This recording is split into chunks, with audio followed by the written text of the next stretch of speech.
ও আসলে একটা লক্ষ্মী ছেলে। 12 বছর পর এসে কি হয় সেজন্য আর একটু অপেক্ষা করতে হবে। তবে আমি সবকিছু ছাপিয়ে বলবো যে ছবিটার কথা বলবো, সবকিছু সব এফোর্ট সব আমাদের ছবির জন্য, সেটা আমি করি, সাকিব করে, বা আমরা একসাথে অথবা পুরো টিম।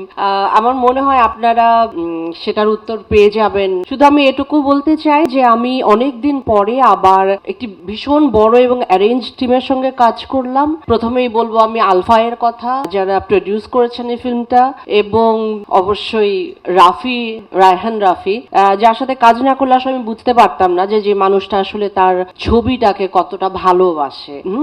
এটা আমি বলবো রাফি সম্পর্কে। এবং আমাদের যে টিম ছিল, আমাদের এন্টায়ার টিম, আসলে আমাদের আর্ট ডিপার্টমেন্ট, কস্টিউম, এবং আমি স্পেশালি বলতে চাই, আপনারা হয়তো ভাবছেন যে ধন্যবাদ দিচ্ছি, তা না, আসলে সব খুব স্ট্রং সবাই, সব ঠিকঠাক মানুষ যখন একটি টিমে কাজ করে তখন ছবিটা আসলে ভালো হতে বাধ্য। এবং আমাদের যে সিনেমাটোগ্রাফি টিম ছিল দুর্দান্ত, সেটা নিশ্চয়ই আপনারা ঝলক বুঝতে পেরেছেন এর ভেতরেই। আর এবং আমাদের যে শিল্পীরা সবাই ছিলেন, আফজাল ভাইয়ের সঙ্গে কাজ করবার সৌভাগ্য হয়েছে আবার অনেক দিন পরে, যার হাত দিয়ে আসলে আমার কাজ শুরু হয়েছিল। তারপরে আরো রয়েছেন আমাদের শ্রদ্ধেয় রাকায়েত ভাই আছেন, সুব্রতা দা আছেন, লাবলু ভাই আছেন, আমাদের রোজি আপা ছিলেন। সব এত গুণী মানুষের সঙ্গে আসলে কাজ করলে না, সব কাজ এমনিতেই ভালো হয়ে যায়। আর আমি আলাদা করে সাবিলাকে আমি সরাসরি পাইনি, যা একটু বলেই দিলাম, বাট আমার দুর্দান্ত লেগেছে ওর প্রেজেন্স, এবং আমি মুখে আছি আমি কখন ওকে বড় পর্দায় আসলে নতুন করে দেখব।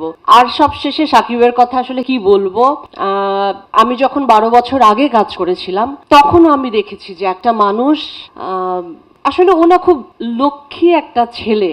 লক্ষ্মী ছেলে কেন বলবো, ও দেখুন একদিক দিয়ে ও কাজের জন্য লক্ষ্মী, দুদিক দিয়েই বলছি কিন্তু ও থাকলে এটা আমাদের প্রজেক্টের জন্য লক্ষ্মী।